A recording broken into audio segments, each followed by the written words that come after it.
Hey everyone, welcome back to the channel. In today's video, I'm going to show you how to restore your deleted YouTube channel. Don't panic, this guide will walk you through every step. Let's get right into it.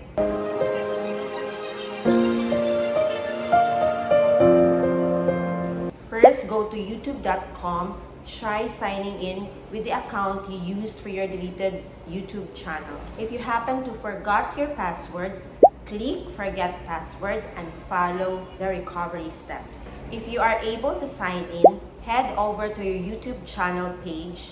Even if it looks empty, it's okay. We are just confirming access. Next, click your profile pic and go to Settings.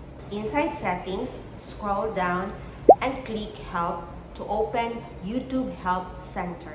Once you are in the Help Center, look for the Contact Us option.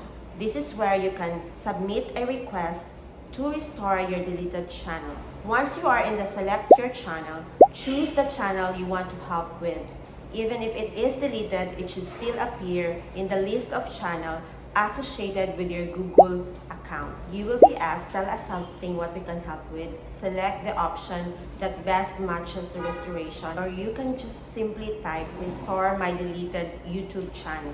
YouTube will guide you through a few pages. Just click next, other, next step until you reach the YouTube support contact option. For the quickest step, use the chat box if it is available. This connects you with a YouTube support specialist that can assist you with your concern faster than the email. That's it. That's how you can request a deleted or hacked YouTube channel. Easy peasy, right? If this video helped you, make sure to hit like, subscribe, and drop a comment if you have any questions. Thanks for watching and good luck getting your channel back.